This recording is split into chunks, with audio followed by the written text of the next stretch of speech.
It's time to open up the Peacock and Williamson mailbag for week 14. Questions on Cousins and Penix and Winston and tons of quarterback questions, as there always are. And is it time to clean house for Joe Burrow's Cincinnati Bengals? All that and more coming up on today's Peacock and Williamson.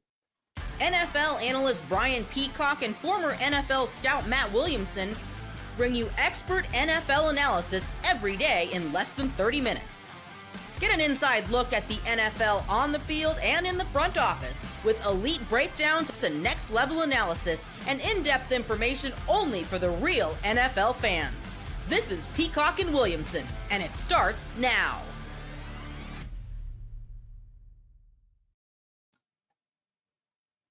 Welcome to the Peacock and Williamson NFL Show. Brian Peacock alongside Matt Williamson at BD Peacock at Williamson NFL. Thanks everybody for making us your first listen here on the Locked On Podcast Network, your team every day. Please hit that subscribe button. We appreciate all the everydayers hanging out with us every single day here, which is what we do throughout the season and into the offseason as well. So come along for the ride.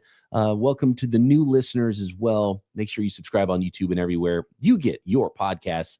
Today's episode of Peacock and Williamson is brought to you by Prize Picks. Go to prizepicks.com/LockedOnNFL and use code all lowercase LockedOnNFL to win $50 instantly when you play $5. We got a question about AFC Hard Knocks. Has there, and I know you talked about how the schedule irregularities with a lot of these Pittsburgh Steelers matchups and a lot of these NFC or AFC North matchups happening at this portion of the season all at the same time, which might have had something to do with them filming these the division Hard Knocks in season episodes. So the listeners want to know, and we'll go to Josiah, who asked the question. What did you think of AFC North Hard Knocks, man? Yeah, I enjoyed it. It's a little different for me, obviously. I mean, I spent a year in that Browns building every day. You know, I mean, that was home. My apartment was almost, super close. I mean, so I knew that area well. And I'm down at the Steelers facility at least once a week, and sometimes down there a lot more than that. And frankly, I'm kind of mad at the Hard Knocks crew because they're taking up all our parking spaces. They need to get out of there. I mean, it's been too hard to park at the UPMC Rooney facility at the moment, but so be it. I thought it was pretty cool. I just kind of sat back and enjoyed it like a fan, to be honest with you, probably through a different lens because I am down at half of those facilities, and I like the Ravens facility. It's all bricked up and looks old. It's not as modern looking as the other ones. And I know I'm very, very, very biased, but I thought Tomlin was especially impressive. I mean, the way they, not that the other three head coaches weren't, but the way he talked to the team, and they showed him behind the scenes breaking down all the damage Jamar Chase can do to you. It was before the Steelers Bengals game, so they're previewing AFC North game heavily. That was the one they featured most, of course.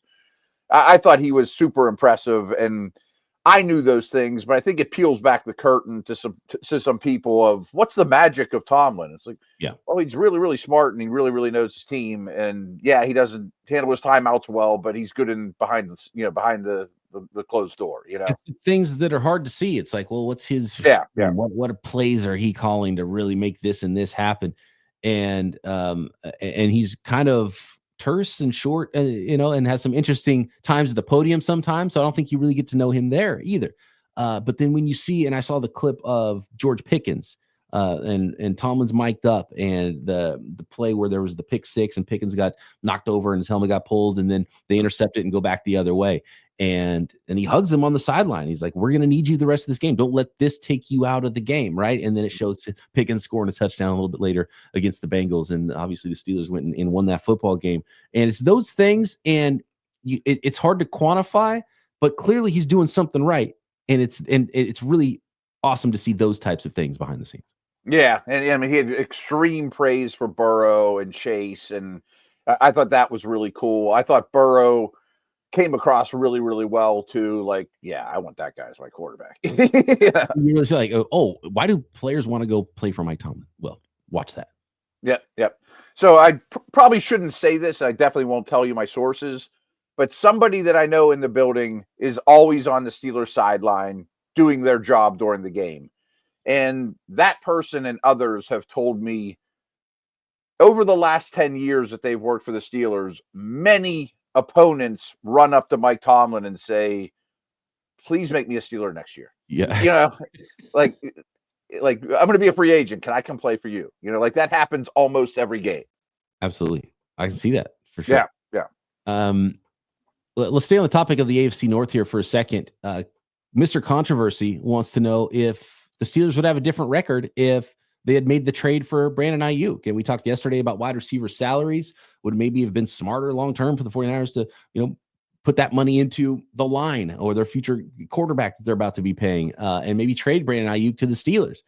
Did the Steelers need that extra playmaker on offense? Would their record be the same or better potentially? They already had a pretty good record right now if they added Brandon Ayuk in the offseason. Yeah, I mean, they've lost 3 close games. They lost by 3 points to Indy. They lost 3 points to Dallas, and the Thursday nighter against the Browns that went down to the wire. One more playmaker probably gets you one of those wins, I would guess.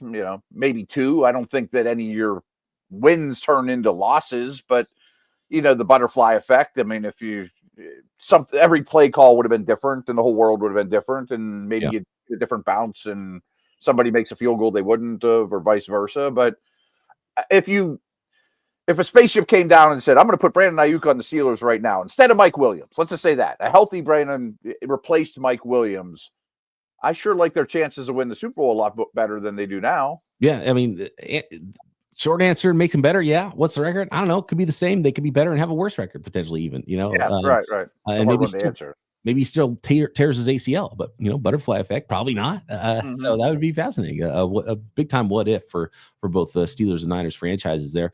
JDS says, is Russell Wilson back in the Hall of Fame talk now that he's kind of resurrected his career with the Steelers? So I've answered this question a lot, obviously, and I remember it was probably me and you.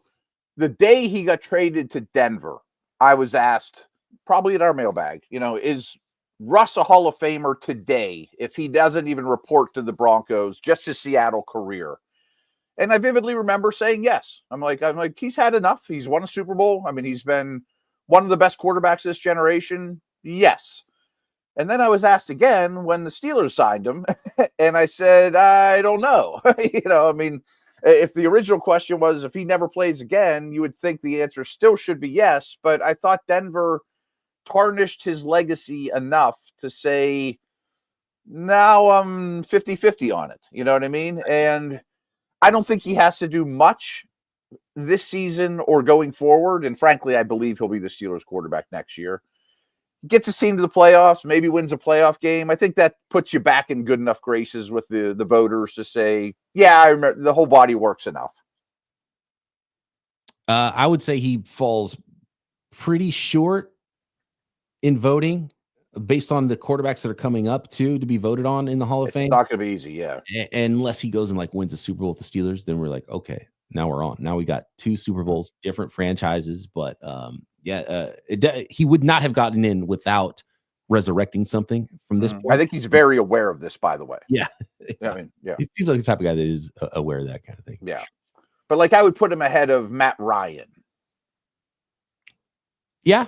That's fair. He's more of a compiler. He is an MVP. I'm not making fun of Matt Ryan. I mean, they're all behind Brady and Ben and Breeze. And that's not enough to get in because Matt Ryan, I don't think, is really. I don't think Ryan gets in. Yeah. So hang his jersey in the rafters in Atlanta or something, but he's not a Hall of Fame guy. So you have to be a bit better than that.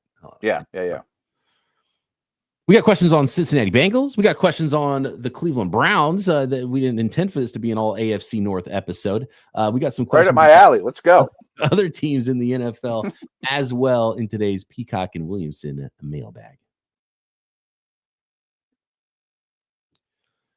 Today's episode of Peacock and Williamson brought to you by FanDuel, America's #1 sports book. Every time we reference a line and we make our picks for the 6-pack, or on Friday make the picks for all of our games, or talk about MVP and talk about all the odds around the NFL or any sport, FanDuel is where we get those odds, and FanDuel is where you can get those odds, and you can get in on all of the action, get a huge return right now on FanDuel as well, because right now new customers can bet just $5 and get $150 in bonus bets if you win. The FanDuel Sportsbook app gives you everything you need to place all of those bets on weekly lines in the NFL, live betting, live NBA, NHL betting, so much more, off-season props, awards props. You can find it all at FanDuel, America's #1 sports book. So just visit FanDuel.com and join today, or download the app and you'll get started with $150 in bonus bets if you win your first $5 bet. That's FanDuel.com. Never waste a hunch and make every moment more with FanDuel, an official sportsbook partner of the NFL.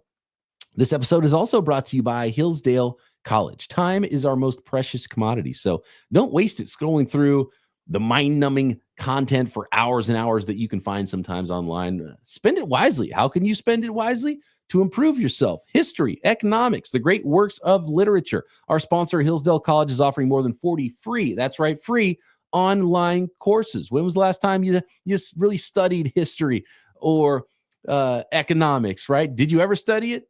Do you need a refresher? Yeah, probably. Time and technology have changed, but a lot of things like history have not.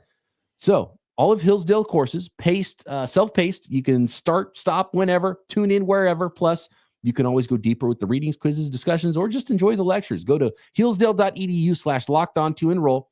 There's no cost. It's easy to get started. That's hillsdale.edu/lockedon to register. Hillsdale.edu/lockedon.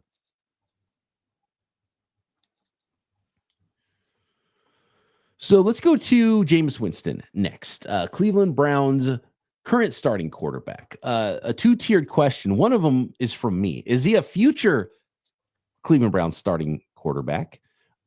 We have broached that topic before on the pod. Joey Bag of Donuts, frequent question asker, says, why did the Browns wait so long to start Winston this season? They'd be contending for the playoffs if he played all year.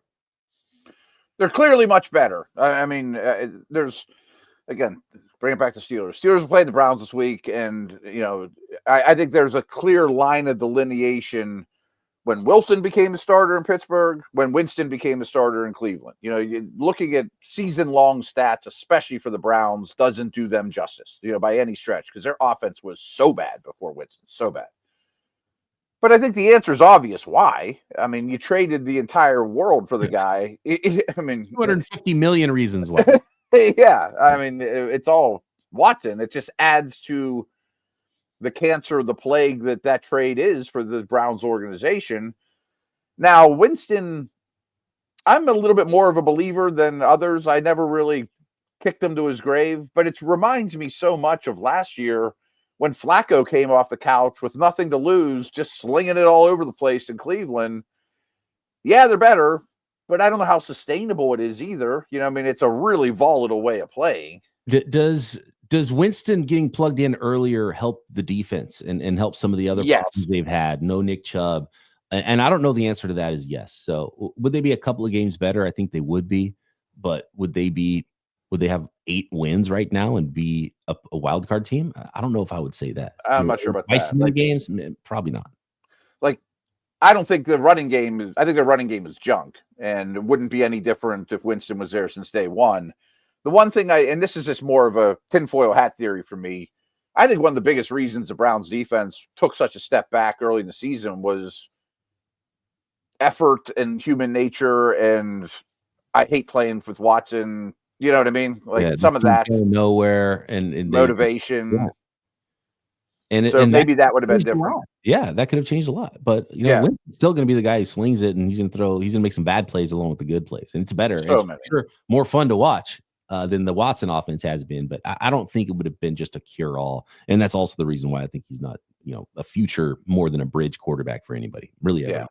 I mean, maybe they'd still have Amari Cooper and Zadarius Smith, you know, and maybe they would be that team that's, you know, we did playoff odds yesterday. Maybe they'd be the one that's number 7 right now on the outside looking in, or number 8. You know, I mean, like where the Colts are at. Like, maybe if they get hot, they could be that team. But I don't think it would be, they're winning the North. Right. Yeah. No, I'm with you. One more in the North. There's questions about the Penix and Cousins quarterback situation, which I find fascinating. But let's finish up the division here and go to.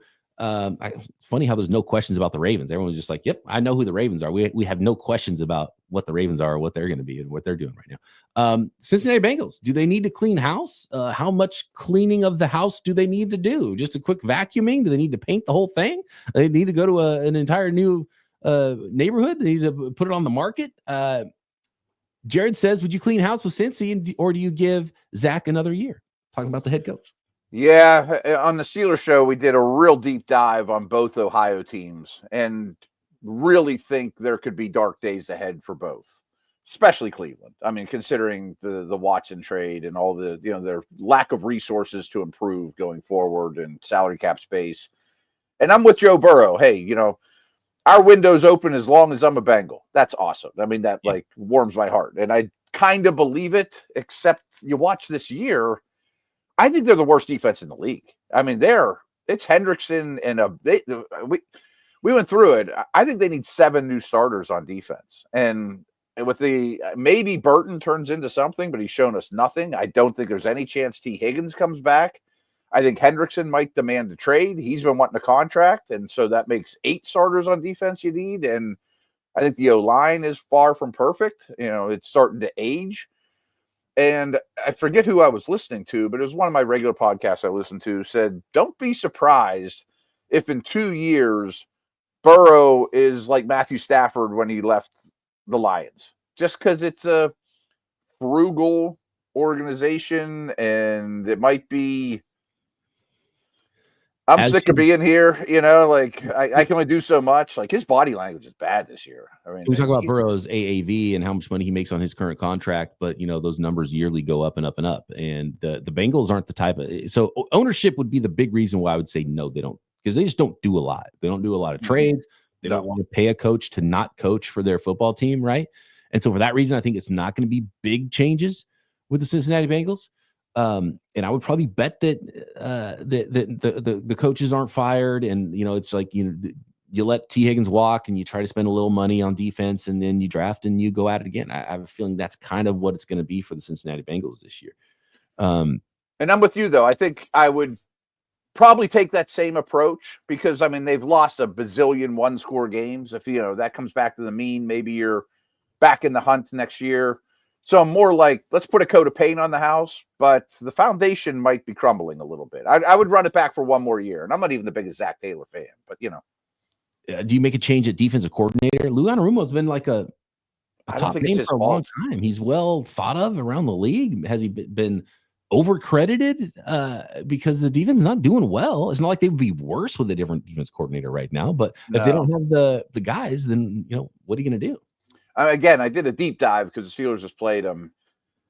And I bet the axe falls on the defensive coordinator just because somebody has to pay for it, and that's how this league works. Mm-hmm. But I really think it's a talent issue. I mean, they don't have any good players on defense. They got some linebacker, Pratt. Wilson was out for this game. Yeah, Wilson. He's kind of a leader in the middle of the field. Like, if you're healthy, guys like Mims, offensive linemen develop a little bit. You need somebody in the back end to develop, and then you throw a draft pick and a little money. Like, I guess it's not that big of a build, but you got to bring Hendrickson back. You got to pay. But like Hubbard isn't what he used to. Hilton's not what he's used to. A lot of the guys that got old all of a sudden. And to be fair, for this past game, the 2 Michigan kids, the defensive backs, Hill and Turner, that they both drafted high, they haven't been good so far, but they were out of this game too. At least they have hope still. Yeah, they've spent picks on that back. A lot. They just haven't really turned out, haven't developed. You could point to Anarumo for that, maybe. Young players not developing, potentially. Reader, I think they're missing. So, yeah. He's playing with a really short deck right now. Yeah. So long story short, no, not house cleaning, but maybe a year from now. You go back to last year, they have a pretty long stretch of losing record from 2023 and 24 combined. No chance they trade Joe Burrow though. I'm not suggesting that right now, but even into the future, looking ahead, that's the jersey that they're selling. I know. It would have to get really bad to be where the Lions were. And even I think this organization would still not even do the Stafford deal when the Lions did the Stafford deal. And that year's so far off from that, but yeah. Penix versus Cousins. Who to play now, who to play later, and if no Cousins next year in Atlanta, where does he play next? This episode of Peacock Williamson brought to you by Mint Mobile. When you're talking about big wireless providers, What you see is never what you get. Somewhere between the store and the first month's bill, the price you thought you were going to pay magically skyrockets. And with Mint Mobile, you'll never have to worry about gotchas again. When Mint Mobile says $15 a month when you purchase a 3-month plan, they mean it. Mint Mobile is here to rescue you with premium wireless plans starting at $15 a month. All plans come with high-speed data and unlimited talk and text delivered on the nation's largest 5G network. To get this new customer offer and your new 3-month premium wireless plan for just $15 a month, go to mintmobile.com/LockedOnNFL. That's mintmobile.com/LockedOnNFL. Cut your wireless bill to $15 a month at mintmobile.com/LockedOnNFL. $45 upfront payment required. That's equivalent to the 3 months at $15. New customers on first 3-month plan only. Speeds slower above 40 gigabyte on unlimited plan. Additional taxes, fees, and restrictions apply. See Mint Mobile for details.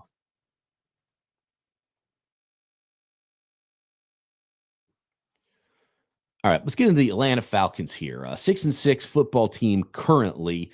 The worst game of the year from Kirk Cousins. He's not elevating that team right now. He is the veteran. One thing we don't have a clear picture of is how Penix is developing behind the scenes. What does he look like? Do they think he might be ready?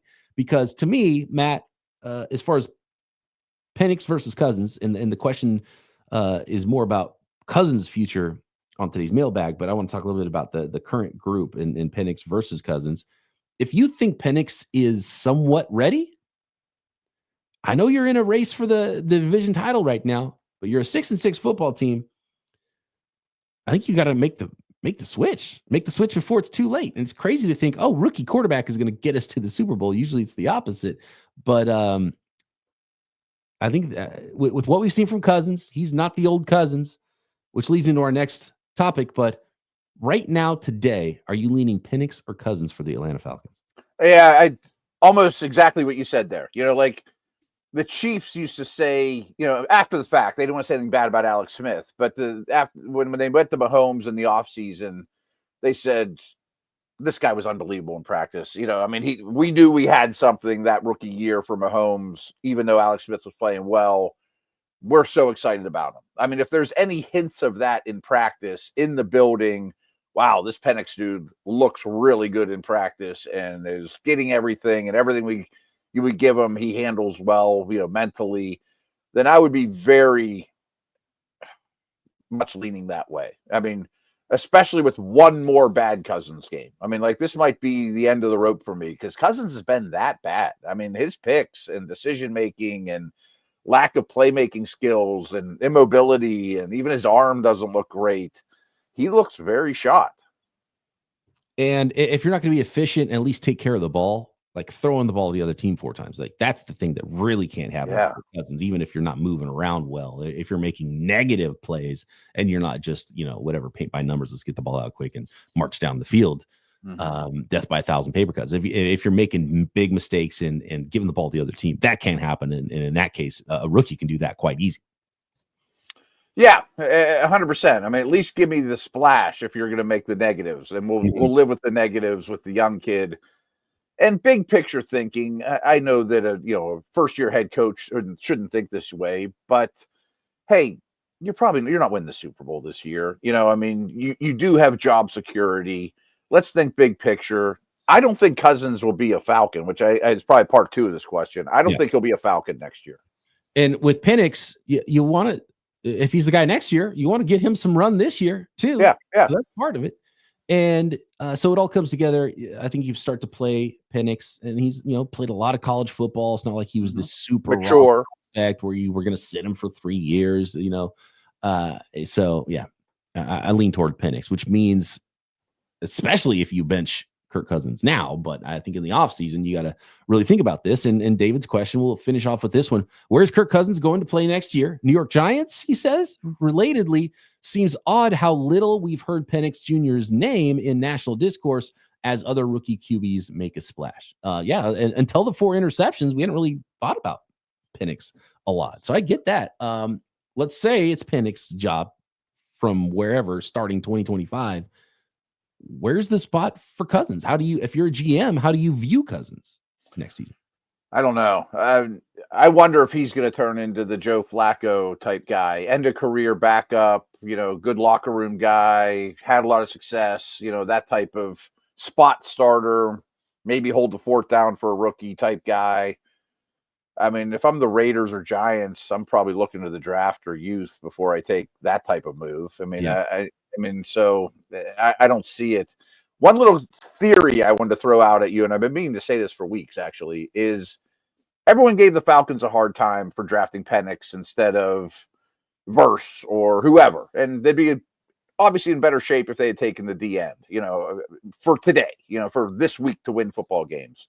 But I wonder, did they sign him, get him in the building, and their doctors said, this guy's not right, guys, and then they drafted Penix. You know what I mean? Like, once he became their property, did the doctors say, I don't feel real confident about this guy, Mm-hmm. I don't know. They would never say that. They would never know that answer. That's an interesting theory.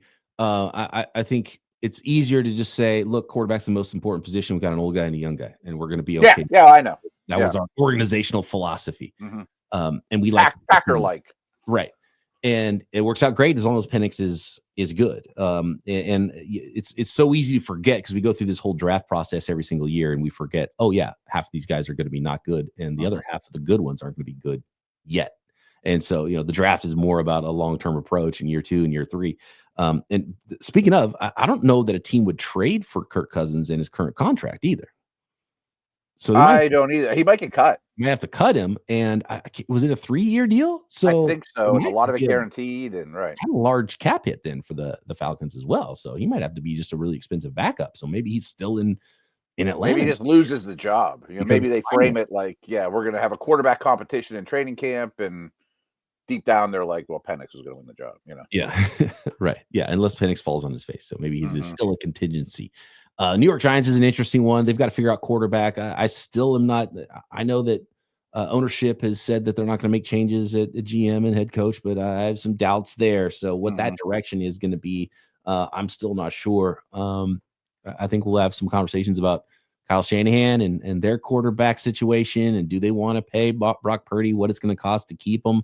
Would they think about making a big move? And they might. See, that's the name I keep hearing. Shanahan and Cousins are best buds. Connected. Darnold too is another one's going to be available. The Niners say, "Oh man, is the difference in dollars that much between what I think of what Cousins or Darnold could be in our offense versus Purdy? Do they dangle him for trade? The Niners losing a lot of games this year. Does that change the philosophy for the 49ers and they're more aggressive in the offseason? So that could be an interesting spot for Cousins. And no doubt some people are going to draw those conclusions. But I think Cousins still your stopgap variety, but I think that's what he's going to be. I tend to agree. Thanks, everybody, for your questions. Appreciate them. Apologies to the questions we did not get to. Always phenomenal ones. Matt and I back tomorrow. We're making picks on Friday's edition for the rest of week 14 right here. Peacock and Williamson.